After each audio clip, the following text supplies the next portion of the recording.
Саламатсыңарбы балдар? Бүгүн математика сабагы. Сабакты баштоодон мурда өзүбүзгө жагымдуу маанай түзүп алалы. Балдар, уксаңар сонун жагымдуу музыка. Ушул музыкага таасирленип, көзүңөрдү жумуп, мен айткан сүйлөмдөрдү кайталагыла. Мен улуу математикмин. Сандар мени жакшы көрөт. Мен аракет кылам, аткарам. Ал үчүн ойлоном, кыйынчылыктарды жеңем. Анда балдар, көзүңөрдү ачкыла. Өзүңөрдү улуу математикмин, мисал маселелерди чыгарууга аракет кылам деген уран менен сабагыбызды баштайлы. Бүгүнкү сабактын темасы үчтү кемитүүнүн жадыбалы. Сабактын максаты үчтү кемитүүнүн жадыбалын түзүүгө багыт алышат жана кемитүүнүн касиеттеринин негизинде мисал маселелерди чыгара алышат. Мисал маселелерди чыгарууда иш аракеттерди ырааттуу түрдө аткара алышат. Математикалык эрежелердин, касиеттердин, жадыбалдардын жашоодо керектигин билишет. Балдар, кайталоо сабактын энеси деп айтат эмеспизби? Анда кыскача кайталоо жүргүзүп алалы. Кошуунун касиеттерин айтып, формулаларын жазгыла. Кемитүүнүн касиеттерин айтып, формуласын жазгыла. Үчтү кошуунун жадыбалын айтып бергиле. Азаматсыңар балдар. Анда бүгүн 8 апрель, күнгө шаршемби. Таза жазууну жазабыз. 2 орунду жана жуп сан болгон 18 санын өз элементи менен сулуу, таза кылып жазабыз. Балдар, сабагыбыздын эң кызыктуу учуруна келип жеттик окшойт. Адам баласынын жашоо тиричилигинде жаныбарлардын да өзүнчө бир орду бар. Жаныбарларга аярдык менен мамиле жасоо ар бир адамдын атуулдук милдети. Анда токой жаныбарларына саякат жасап, математикалык мисал маселелерди чыгаралы. Аюу, түлкү, карышкыр жана коен токойдо күнүмдүк жашоолорун өткөрүп жүрүшкөн. Аюу бир күнү аларды өзүнүн үйүнө айлампа, каруселге түшүп эс алып кеткиле деп чакырды. Бардык жаныбарлар ойлонуп калышты. Кантип барабыз? Аюунун үйү алыс эмеспи? Деп. Амалкөй түлкү бул жерде да эбин таап, урматтууларым, силерди мен алып барам деди. Балдар, силерге суроо. Түлкү жаныбарларды эмне менен алып барат деп ойлойсуңар? Анда китептеги мисал маселелерди туура иштесек, биз тез эле билип алат экенбиз. Бизге геометриялык фигуралар дагы жардам беришет. Анда келгиле балдар, чамдайлы. Силер китебиңердин 101 бетин ачып, номери 1 мисалды карагыла. Үчтү кемитүүнүн жадыбалын байка. Анда эмесе үчтү кемитүүнүн жадыбалын карайлы балдар. 3 менен 3-түн айырмасы 0-га барабар, 4 менен 3-түн айырмасы 1-ге барабар, 5 менен 3-түн айырмасы 2-ге барабар экен. 6 менен 3-түн айырмасы 3-кө барабар, 7 менен 3-түн айырмасы 4-кө барабар, 8 менен 3-түн айырмасы 5-ке барабар, 9 менен 3-түн айырмасы 6-га барабар. Эмне үчүн 0 менен 3-түн айырмасы, 1 менен 3-түн айырмасы, 2 менен 3-түн айырмасы жадыбалга кирген эмес? Себеби кемитүүнүн касиеттерин сабак башталганда эске салганбыз. Кичинекей сандан чоң санды алууга болбойт. Ушул касиеттин негизинде 0 менен 3-түн, 1 менен 3-түн, 2 менен 3-түн айырмасы чыгарылышка болбойт. Балдар, номери 1 мисалды иштеп бүттүк. Анда бул жерде геометриялык фигуралар турат.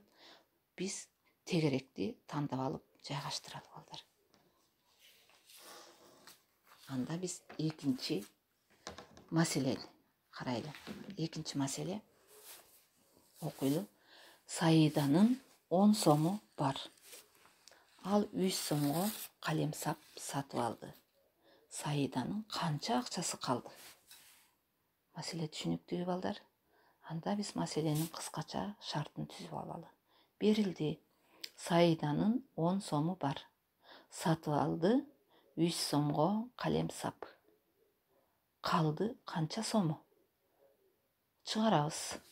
Чыгаруу. 10 кемити 3 барабар 7. Жобу 7 сому калды. Демек Саиданын 7 сому калыптыр. Дагы фигураларга жардамга баралы балдар. Бул жерде тегерек турат. Биз тегеректи жайгаштырабыз алып барып. Эми экинчи маселени карайлычы. Саида 3 сомго калем сатып алгандан кийин өзүндө 7 сому калды. Саиданын канча акчасы болгон? Түшүнүктүүбү маселе? Анда шартын түзөлү. Берилди. Саида 3 сомго калем сап алды. Өзүндө калды 7 сом. Болгон канча сому? Чыгарабыз. 3 кошулган 7 барабар 10. Жобу 10 сом болгон.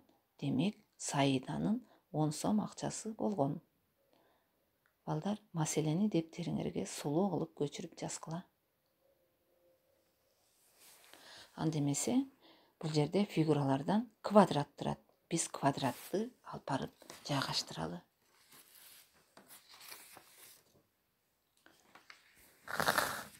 Китебиңердеги 3-чү мисалды чыгарабыз балдар.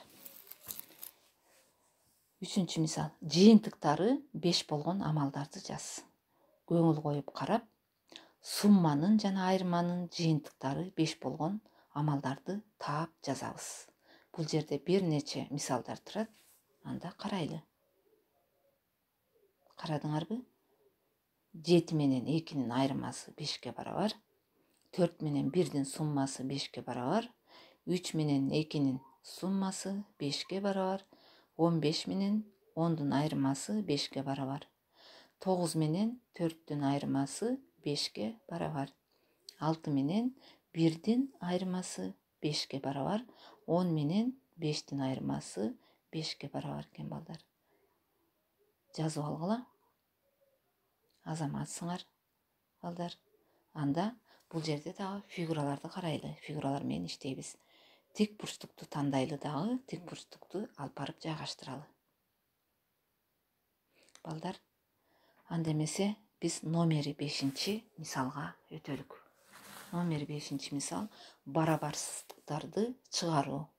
Башкача айтканда, чоң кичине барабар белгилерин коюш керек экен. 19 19га барабар. 18 саны 20 санынан кичине. 15 10дон чоң. 14 12ден чоң. 5 саны 0 1 2 сандарынан чоң. 6 саны 7 8 9 сандарынан кичине. Барабарсыздыктарды ордуна коюп чыгардык балдар. Анда эмесе жазып алгыла сулуу кылып. Жазып бүттүңөрбү? Азаматсыңар балдар. Анда бул жерде акыркы фигура калыптыр балдар. Ошол фигураны алып барып коелу. Бул фигура кандай фигура экен? Тик бурчтукка жүргүзүлгөн диагоналдан 2 3 бурчтук пайда болуптур. Демек, ушул фигураны алып барып жайгаштырабыз. Балдар, азаматсыңар. Биз берилген мисал маселелердин бардыгын иштеп бүттүк. Анда балдар, Амалкөй түлкү жаныбарларды айынын үйүнө эмне менен жеткирди? Таптыкпы балдар? Ооба, таптык балдар, Силер азамат балдар экенсиңер. Геометриялык фигуралар дагы бизге жардамга келди. Тегерек, квадрат, тик бурчтук жана үч бурчтук. Демек, жүк ташуучу унаа, ушул жүк ташуучу унаа менен жетип алышыптыр. Айлампага кечке ойноп, эс алышып, токойдон машина толо гүл алып, силерди да унутпай ала келишиптир гүлдү.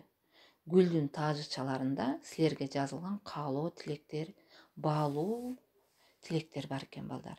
үчтү кемитүүнүн жадвалын жакшы өздөштүрдүңөр деп унаага да жазып коюшуптур. Анда келгиле окуп коелучу ошону. 3 менен 3'tün айырмасы 0'ga барабар. 4 менен 3'tün айырмасы 1'ge барабар. 5 менен 3'tün айырмасы 2'ge барабар. 6 менен 3'tün айырмасы 3'gө барабар. 7 менен 3'tün айырмасы 4'gө барабар. 8 менен 3'tün айырмасы 5'ge барабар. 9 менен 3'tün айырмасы 6'ga барабар. Ал эми 0 менен 3, 1 менен 3, 2 менен 3'tün айырмасы чыгарылышка эмес экен. Себеби кичинекей сандан чоң санды алууга болбойт деген касиеттин негизинде 3'tү кемитүүнүн жадвалына кирбей калыптыр балдар. Анда эмесе үйгө тапшырма 101-беттеги номери 4-6 мисалдарды иштеп келесиңер. Көңүл бурганыңарга чоң рахмат. Саламатта болгула.